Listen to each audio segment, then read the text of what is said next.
ফেসিবাদী আওয়ামী লীগ যেইভাবে বলতো একদিনও শান্তিতে থাকতে দেবে না, ঠিক একইভাবে এখনো দেখি বিরোধী দলের বন্ধুরা ফেসিবাদীর মতোই তারা বলে যে তারা আমাদেরকে একদিনও শান্তিতে থাকতে দেবে না। পার্লামেন্টও বলে, পার্লামেন্টের বাইরেও বলে। মাননীয় স্পিকার, মাননীয় স্পিকার, না বললে ধন্যবাদ, না বললে ধন্যবাদ, না বললে ধন্যবাদ। মাননীয় স্পিকার, একটা সদস্যবৃন্দ ওনাকে বক্তব্য দেন, আপনারা বসেন, বসেন, আপনারা বসেন। যে ষড়যন্ত্রটা হলো আমরা এরশাদের সময়ও দেখেছি, এরশাদের সময়ও দেখেছি।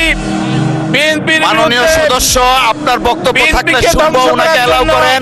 Please take your seat. করেছিল সমস্ত member of parliament please take your seat, please বিলুপ্ত টেক হয়ে ইউর গেছে, সিট। জাতীয় আপনাকে পার্টি পরে দিব, বসেন দয়া করে। ঠিক একইভাবে, ঠিক একইভাবে,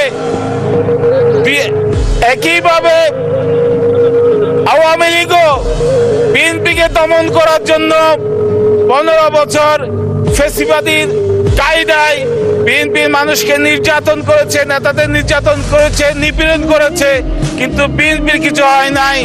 এই ফেসিবাদ আওয়ামী লীগেই পালিয়ে যেতে হয়েছে আওয়ামী লীগকে। ঠিক একইভাবে আমি বিরোধী দলকে বলবো তারা যাতে ইতিহাস থেকে শিক্ষা দেয়। মাননীয় স্পিকার, জাতীয় ওনাকে সময় দেন, না হলে আমি পরে বলবো। ওনার সময় দেন, নাহলে পরে বলবো আমি। স্পিকার, যেহেতু আমাদের স্থায়ী কমিটির সদস্য বলেছেন, আমি ধন্যবাদ জানাই আমাদের মাননীয় প্রধানমন্ত্রী জনাব তারেক রহমানকে। তিনি আমাকে মনোনয়ন দিয়েছেন এবং আমি ধন্যবাদ কৃতজ্ঞতা জানাই কক্সবাজার পৌরসভার সদর রামু ঈদগাহ সম্মানিত জনগণকে, যারা আমাকে বিপুল ভোটে নির্বাচিত করেছেন।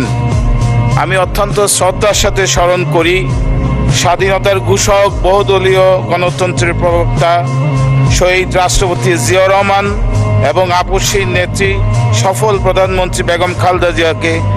মহান রব্বুল আলামিনের কাছে প্রার্থনা করি মহান রব্বুল আলামিন যেন তাদেরকে জান্নাতুল ফেরদৌস নসিব করেন। মাননীয় স্পিকার, রাষ্ট্রপতি শাহাবুদ্দিনকে মৃদু ধন্যবাদ দেওয়া যায় দুইটা কারণে। মৃদু ধন্যবাদ, প্রথম